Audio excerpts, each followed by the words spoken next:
नमस्कार दोस्तों, ज्ञान सरिता में आपका स्वागत है। मैं आकाश मिश्रा। मित्रों, इस समय आप देख रहे होंगे कि न्यूज चैनल, अखबारों में खालिस्तानी लोगों और उनके संगठनों का जिक्र लगातार आ रहा है और समय समय में आता ही रहता है। आप में से बहुत सारे ऐसे लोग होंगे जो खालिस्तान की हिस्ट्री से परिचित होंगे, लेकिन बहुत सारे लोग ऐसे भी होंगे जिन्हें ये नहीं पता कि खालिस्तान की विचारधारा आई कहां से, पहली बार खालिस्तान की मांग कब उठी।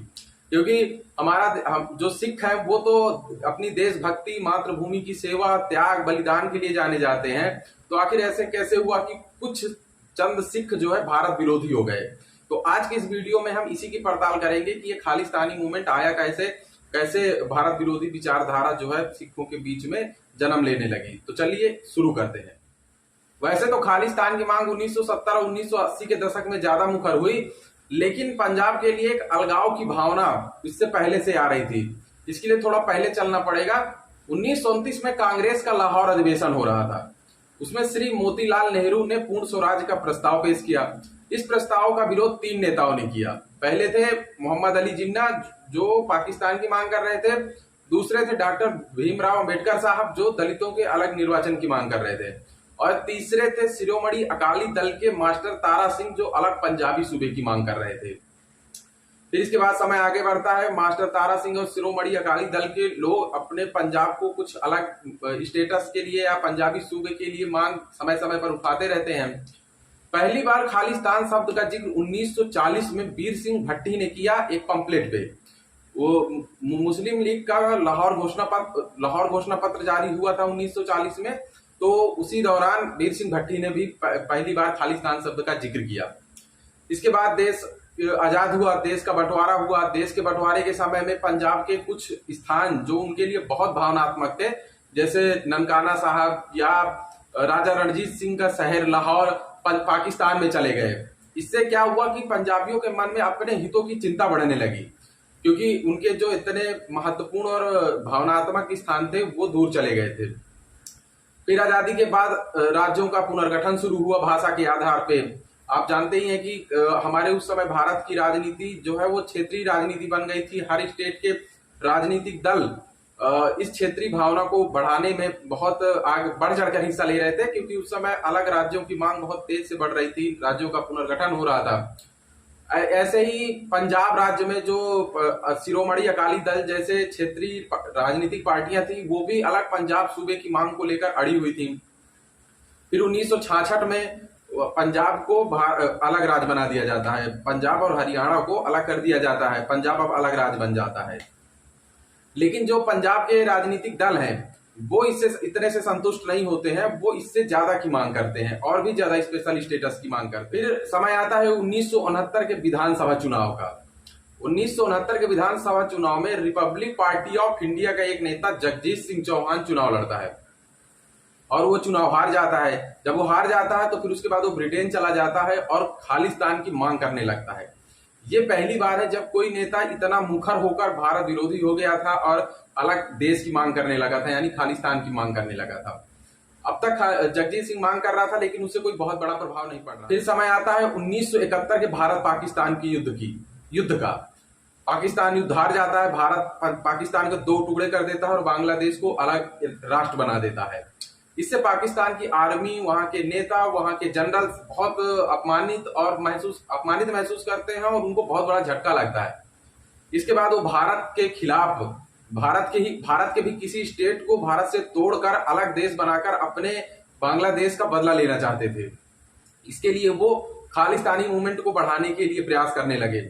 जगजीत सिंह ने अपने इंटरव्यू में इस बात का जिक्र किया है कि उस समय के पाकिस्तान के प्रधानमंत्री जुल्फिकार अली भुट्टो ने उन्हें खालिस्तान की मांग को तेज करने के लिए कहा था और अपना सपोर्ट देने के लिए कहा था। फिर इसके बाद पंजाब में क्षेत्रीय राजनीति जो है वो बढ़ती जाती है। 1973 में शिरोमणि अकाली दल और वहां के जो छोटी मोटी राजनीतिक पार्टियां थी वो भी मिलके शिरोमणि अकाली दल के साथ आनंद साहब प्रस्ताव पेश करती हैं। आनंद साहब प्रस्ताव क्या था? इसमें मांग की गई थी कि जो पंजाब है इसमें केंद्र सरकार सिर्फ इतना दखल दे कि उसके विदेश नीति, संचार, मुद्रा और रक्षा, इन सिर्फ 4 मामलों को संभाले, बाकी हर मामले में स्टेट को पूरी तरीके से आजाद कर दिया जाए। ये मांग अब कुछ ज्यादा ही हो गई थी, क्योंकि पंजाब जो शिरोमणि अकाली दल जैसे नेता थे वो अब अपने जो राजनीतिक रसूख है उसको बढ़ाने के लिए, अपनी पार्टी को मजबूत करने के लिए ज्यादा से ज्यादा क्षेत्रीय राजनीति का क्षेत्रीय भावना को बढ़ा रहे थे। फिर 1978 में भी इसी तरह आनंद साहब प्रस्ताव पेश किया जाता है, उसमें भी इसी तरह की मांग की जाती है। फिर सबसे बड़ा टर्निंग पॉइंट आता है 1978 में, जब जनरल सिंह भिंडरावाले की एंट्री होती है। जनरल सिंह भिंडरावाला एक युवा नेता होता है जो 30 साल की उम्र का होता है। वो अपने आप को एक धर्मगुरु भी कहता है।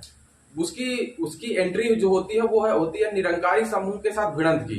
निरंकारी समूह के लोगों के साथ उसकी भिड़ंत होती है, वो कई लोगों की हत्या कर देता है, लेकिन उस समय की सरकार उस पर कोई कार्रवाई नहीं करती है। इससे उसका मनोबल बढ़ जाता है, वो धीरे धीरे अपनी आपराधिक गतिविधियां बढ़ाने लगता है, अपना प्रभाव बढ़ाने लगता है।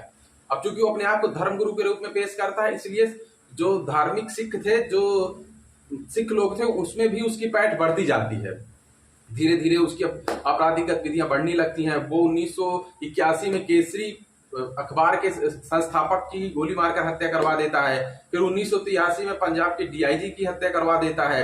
अब ऐसे ही अपराध चरम सीमा में बढ़ने लगा। जो जनरल सिंह भिंडरावाला था ये सारी हदें पार करने लगा।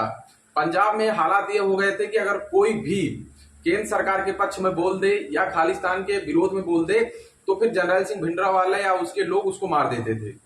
हालांकि जनरल सिंह भिंडरावाला खुले तौर पे खालिस्तान की मांग नहीं करता था, लेकिन मूल भावना वही थी। इसके बाद जब जनरल सिंह भिंडरावाले का आतंक बढ़ता जाता है, तब केंद्र सरकार और हमारी सुरक्षा एजेंसियों को एहसास होता है ये तो अब हमारी सिक्योरिटी के लिए बहुत बड़ा थ्रेट बन गया है। इसकी वजह से हमारी जो इंटीग्रिटी है, यानी हमारे देश की संप्रभुता है, वो खतरे में पड़ गई है। तब केंद्र सरकार फैसला लेती है कि अब भिंडरावाले का खात्मा किया जाना बहुत जरूरी है। तब हमारी उस समय के प्रधानमंत्री Indira Gandhi operation blue star launch करने की अनुमति देती हैं।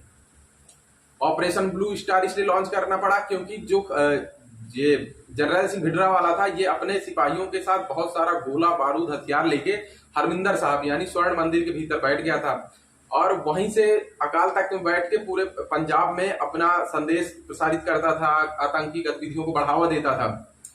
ऑपरेशन ब्लू स्टार 1 जून 1984 को लॉन्च किया गया और 6 जून 1984 आते आते जनरल सिंह भिंडरावाले को खत्म कर दिया गया।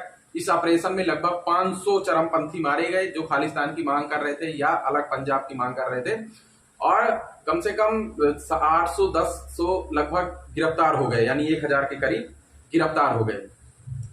अब इसके बाद हुआ ये कि जनरल सिंह भिंडरावाला तो मारा गया, लेकिन जो अलगाववाद की भावना उसने जन्म दे दी थी वो खत्म नहीं हुई। आतंक अब और बढ़ने लगा। 6 जून 1984 को जनरल सिंह भिंडरावाला मारा जाता है। फिर उसके 4 महीने बाद ही हमारी प्रधानमंत्री श्रीमती इंदिरा गांधी जी को गोली मारकर कुछ उनके जो सिक्योरिटी गार्ड थे पंजाबी, वो उनकी हत्या कर देते हैं, उन्हें मार देते हैं। अब जो सबसे बड़ी घटना होने वाली थी अब वो हुई, यानी हिंदुओं और सिखों का दंगा हो गया और इस दंगे को भड़काया कुछ केंद्र सरकार के नेताओं ने। अब जब दंगा हो गया तो फिर दिल्ली में और पूरे देश में सिखों का कत्लेआम किया गया और ये दंगा इंदिरा गांधी की हत्या के विरोध में हुआ था। लगभग 3500 सिख मारे गए और 2700 सिख खाली दिल्ली में ही मारे गए थे, यानी 3500 सिख इस दंगे में मारे गए।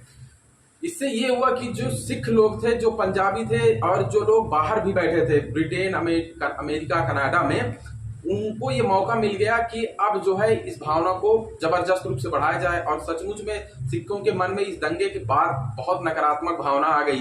अपनी सुरक्षा को लेकर उनका भरोसा उठ गया सरकार से। ये दंगा बढ़ता गया और इसका असर अब ये हुआ कि जगह जगह भारत विरोधी भावनाएं उभरने लगी। 1985 में 23 जून 1985 को कनाडा के मॉन्ट्रियल शहर से लंदन होते हुए इंडिया आ रही एयर इंडिया की फ्लाइट कनिष्क को खालिस्तानियों ने बम से उड़ा दिया। इससे 329 लोग मारे गए। इसमें बब्बर खालसा इंटरनेशनल संगठन का हाथ था, जिसका संस्थापक दलविंदर सिंह था। यानी अब जो सिख हिंदू दंगा हो गया था, जो ऑपरेशन ब्लू स्टार हो गया था, इन सब घटनाओं से अब अलगाववाद और आतंकवाद की गतिविधियां बढ़ने लगी और सिखों के मन में भी भारत विरोधी भावनाएं आने लगी। फिर समय आता है 1988 का, जब एक सुपर कॉप की एंट्री होती है, यानी एक हीरो की। वो हीरो थे केपीएस गिल। वो 1988 में पंजाब पुलिस के डीजीपी बन के जाते हैं। जब केपीएस गिल की एंट्री होती है तब सही मायने में आतंकवाद और पाकिस्तान पंजाब के अलगाववाद के खत्म करने की बारी शुरू होती है। जो केपीएस गिल थे उन्होंने बहुत बड़ी मात्रा में प्रोफेशनल तरीके से ऑपरेशन लॉन्च किए और जगह जगह पर पंजाब पर जो खालिस्तानी थे या जो आतंकवादी चरमपंथी थे उनका सफाया करने लगे। ज्यादातर लोगों को पता है कि सिर्फ हरमिंदर साहब में ऑपरेशन ब्लू स्टार हुआ था, लेकिन 1988 में केपीएस गिल ने जो हरमिंदर साहब पर 2 ऑपरेशन और लॉन्च किए थे, क्योंकि जनरल सिंह के मारे जाने के बाद भी स्वर्ण मंदिर में बहुत सारे चरमपंथी छिपे रह गए थे। उनको मारने के लिए ऑपरेशन शुरू किया गया। 2 ऑपरेशन शुरू हुए जिनका नाम था ऑपरेशन ब्लैक थंडर। इस ऑपरेशन में भी बहुत सारे जो खालिस्तानी थे वो मारे गए। बहुत सारे खालिस्तानियों ने सरेंडर कर दिया। यानी अब जो पंजाब में आतंकवाद था, अलगाववाद था, अब उसका नेस्तनाबूद किया जा रहा था, अब उसको खत्म किया जा रहा था। लेकिन अभी टाइम लगना था उसको खत्म होने में। फिर 1995 आते आते बहुत सारे खालिस्तानी मारे गए, बहुत सारे चरमपंथी लोग मारे गए और पंजाब में शांति स्थापित होने लगी। पंजाब की अंतिम बड़ी घटना 1995 में पंजाब के मुख्यमंत्री बेअंत सिंह की हत्या थी, जब एक खालिस्तानी बॉम्बर ने उनकी गाड़ी के सामने अपने आप को उड़ा लिया था, जिसमें उनकी मौत हो गई थी।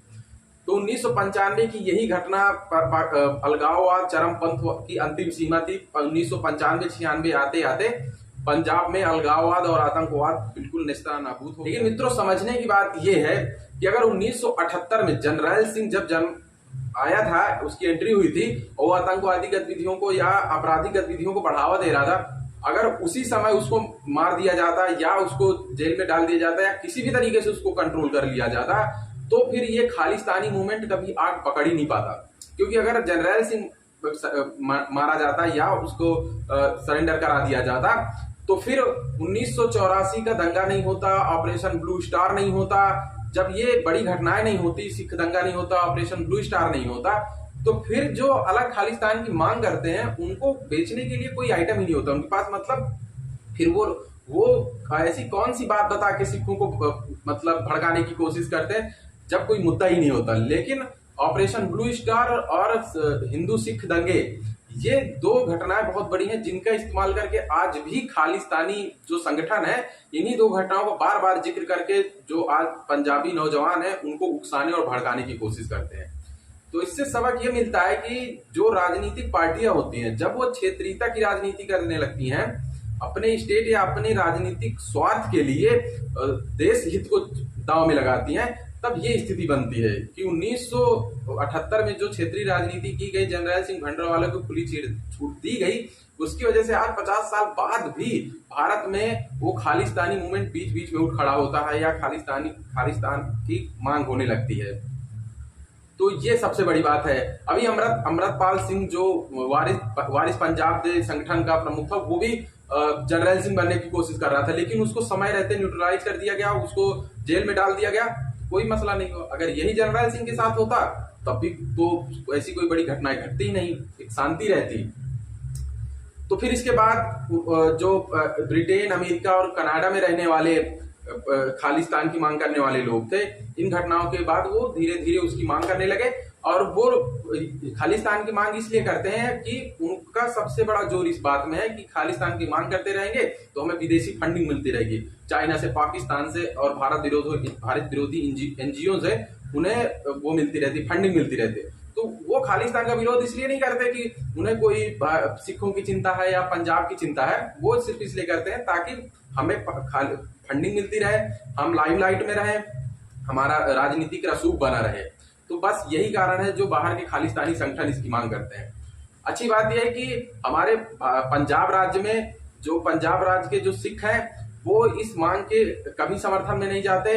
अब वो इन जो बाहर के संगठन है, खालिस्तानी संगठन, उनको पंजाब में कोई समर्थन नहीं मिलता। तो ये सबसे अच्छी बात है, क्योंकि सभी लोग जानते हैं कि एक पीढ़ी बर्बाद हो चुकी है 1980-90 के दशक में इसी तरीके की चरमपंथी गतिविधियों के कारण। इनको आग सिर्फ बाहर से मिलती है, भारत विरोधी तत्वों से, पर इससे ज्यादा असर होने वाला नहीं है। हमारी सरकार इसके लिए एक्टिव होकर काम कर रही है। समझने की बात सिर्फ इतनी है कि जो पंजाब के नेता हैं या किसी भी देश के किसी भी स्टेट के नेता हैं, राजनीतिक पार्टियां हैं, उनको बस ये समझना चाहिए कि कभी भी अपने स्वार्थ के लिए क्षेत्रीय भावना को बढ़ावा मत दो, अलगाव को बढ़ावा मत दो, नहीं फिर वही दुर्गति होती है जो जम्मू कश्मीर में हुई, जो पंजाब में 1980-90 के दशक में हुई, फिर लोगों को बहुत लंबे समय तक उस संकट में फंसे रहना पड़ा। तो मित्रों, कुल मिला के ये हिस्ट्री है खालिस्तान की, खालिस्तान के लोगों की। अब आपको समझ आ गया होगा कि खालिस्तान की मांग कैसे उठी, कैसे खालिस्तानी लोग जन्मे और किस तरीके से ये आगे बढ़े। अच्छी बात यह है कि भारत में पूरी तरीके से समाप्त हो चुका है खालिस्तानी आंदोलन, सिर्फ बाहर हो रहा है। धीरे धीरे सरकार हमारी उसे भी खत्म कर रही है। तो चलिए मित्रों, यही बात करनी थी खालिस्तान के बारे में, फिर आगे बात करेंगे और किसी टॉपिक पर। तो अगर आपको ये वीडियो अच्छा लगा हो तो इसे लाइक कीजिएगा और हमारे चैनल को सब्सक्राइब कीजिएगा। चलिए फिर मिलते हैं किसी नए वीडियो में नए टॉपिक के साथ। धन्यवाद।